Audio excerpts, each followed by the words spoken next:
Olá, oitavo ano. Aqui é o professor Humberto do Fundamental 2. E estou aqui para gravar mais uma aula de Matemática 2 para vocês. A nossa aula de hoje tem como tema probabilidade, né? O que é a probabilidade?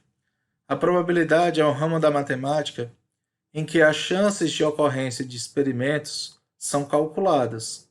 A chance de ocorrer algum experimento pode ser representada através de um número.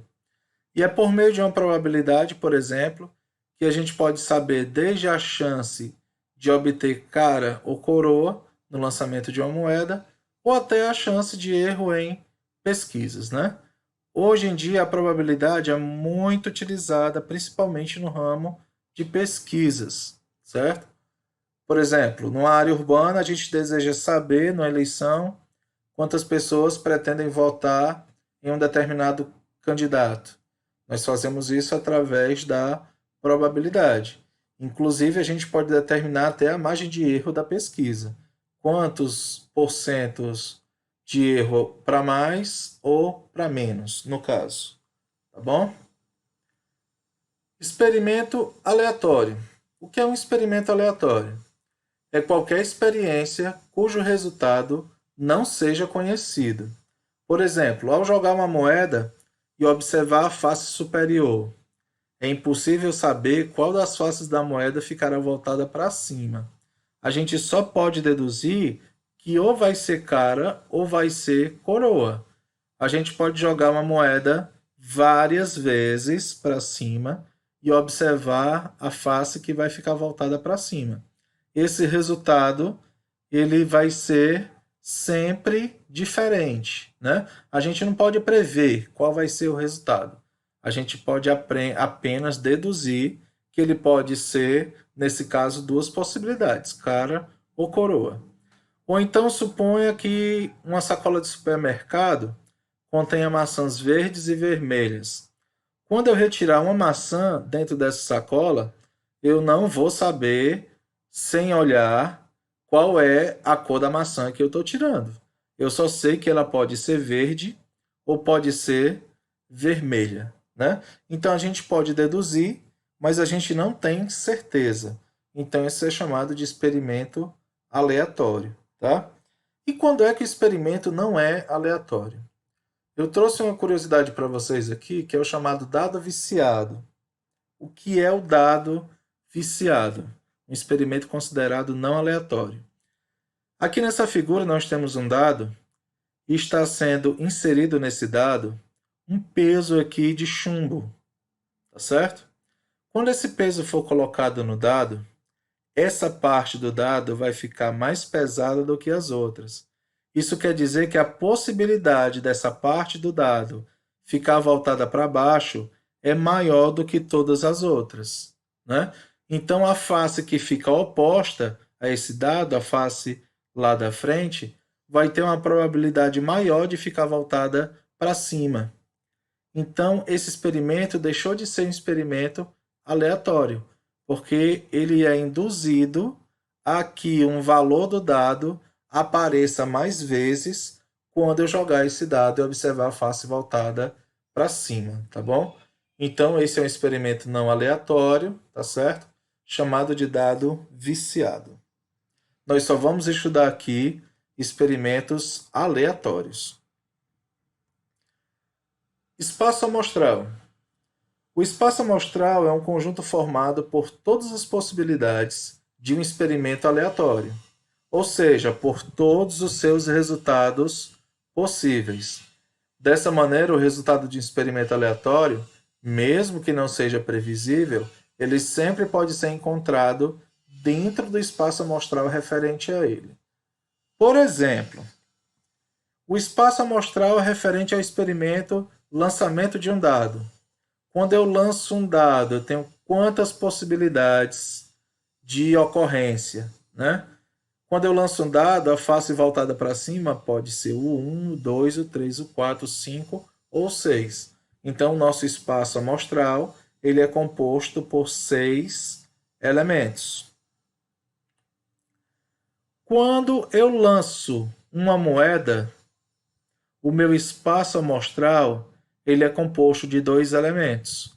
Ou é cara ou é coroa, tá bom? Então, o espaço amostral se refere às possibilidades que pode ocorrer, a quantidade de possibilidades que pode ocorrer dentro daquele experimento, tá? E o que é o evento? Os eventos são subconjuntos de um espaço amostral. Um evento ele pode conter desde zero a todos os resultados possíveis de um experimento aleatório. Ou seja, o evento pode ser vazio ou ele pode ser o próprio espaço amostral. Como assim, professor? Deixa eu explicar isso aqui melhor para vocês, tá? Vamos supor que a gente tenha aí uma urna cheia de bolas vermelhas. E eu peço para vocês colocarem a mão na urna e retirar uma bola verde. Professor, isso é um evento impossível. Não dá para isso acontecer. Se a urna está cheia de bolas vermelhas, eu só posso retirar bolas vermelhas, tá? Então, esse evento, no caso, é impossível, porque não existe maneira de eu retirar uma bola verde dentro de uma urna com bolas vermelhas, né? Então, nesse caso, a minha quantidade de eventos é zero. Se nessa mesma urna de bolas vermelhas eu pedir para vocês retirarem uma bola vermelha, vai ser muito fácil. É qualquer uma, porque todas as bolas são vermelhas. Então, nesse caso, esse evento é certo. Ele tem 100% de chance de ocorrer. Enquanto um evento impossível, ele tem 0% de ocorrência, tá? Então, é por isso que ele diz que um evento pode variar de zero a todos os resultados possíveis.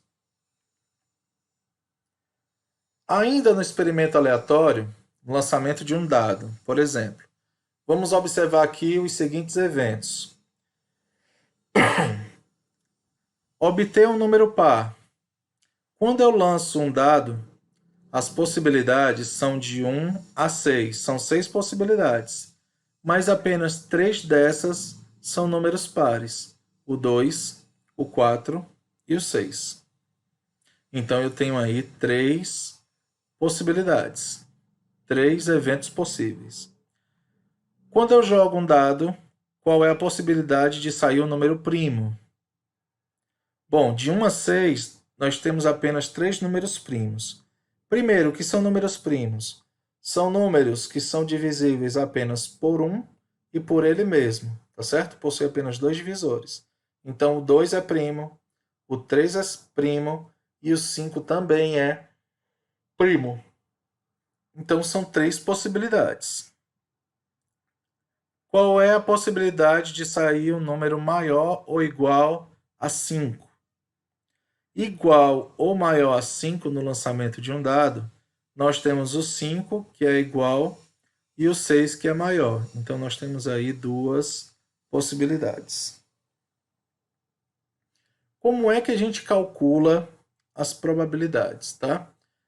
Para calcular a probabilidade, eu vou fazer uma razão, uma divisão.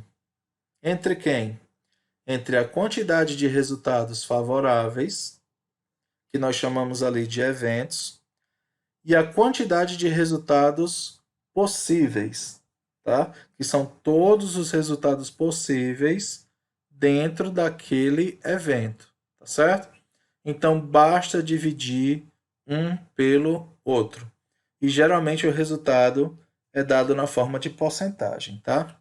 Por exemplo, no lançamento de um dado, qual é a probabilidade de sair o número 1? Nesse caso, a quantidade de resultados favoráveis, que eu estou aqui representando por QRF, é 1, tá certo?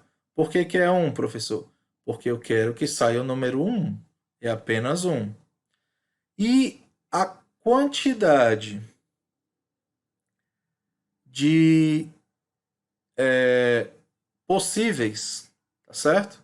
São 6, porque quando eu lanço um dado, eu tenho aí 6 possibilidades, que é de 1 a 6. Então, eu quero que saia o número 1 de uma quantidade total de 6 valores. Então, eu divido 1 por 6, tá bom? Quando eu dividir 1 por 6, eu vou achar 0,1666, uma dízima periódica. Para colocar isso aqui na forma de porcentagem, você vai pegar as duas primeiras casas decimais após a vírgula, tá bom? Isso aqui vai ficar 16,6666%, aproximadamente 16,6. Exemplo 2. Qual a probabilidade de obter um número par no lançamento de um dado? Ora, os números pares são 2, 4 e 6. Ou seja, são 3 números. Tá bom? De um total de quanto? De um total de 6 valores. Lembra que a gente está jogando um dado. Tá? Então, se eu quero que fique para cima do dado um valor par, eu tenho 3 possibilidades. Ou é o 2, ou é o 4, ou é o 6. Isso de um total de 6 possibilidades. Então, eu divido 3 por 6, que dá 0,5, o que corresponde a 50%. Tá certo? 0,5 na forma de porcentagem corresponde a 50%. Exemplo 3. Em um evento beneficente, será sorteada uma cesta matinal entre os 25 participantes. Se cada participante recebeu o único número de 1 a 25, qual é a probabilidade de que o número sorteado seja ímpar? De 1 a 25, os números ímpares são 1, 3, 5, 7, 9, 11, 13, 15, 17, 19, 21, 23 e 25. Ou seja, são 13 números de um total de 25 valores. Então, a probabilidade é 13 dividido por 25, o que dá 52 centésimos, que na forma de porcentagem é 52%. Qual é a probabilidade do número ser menor do que 10? De 1 a 25, os números que são menores que 10, 1, 2, 3, 4, 5, 6, 7, 8, 9, são 9 números. Então, a probabilidade é 9 de um total de 25. 9 dividido por 25 dá 36 centésimos ou 36%. A probabilidade do valor sorteado ser maior do que 30 não existe, é um evento impossível. De 1 a 25 não tem como sortear um número maior do que 30.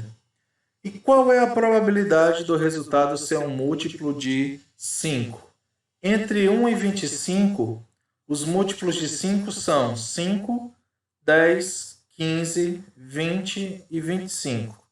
Ou seja, são 5 números de um total de 25. Então, a probabilidade é 5 dividido por 25, que dá 2 décimos, o que corresponde a 20%, tá? Lembrando que como se tivesse um zero aqui, depois do 2 eu posso colocar quantos zeros eu quiser após a vírgula aqui, que não vai fazer diferença, tá? Então, 20%, tá bom? Vocês vão resolver a atividade do módulo 2, na página 148 e 149. Não esqueçam de mandar a resposta pela plataforma, tá, turma? Boa atividade para vocês e um abraço meu para todos.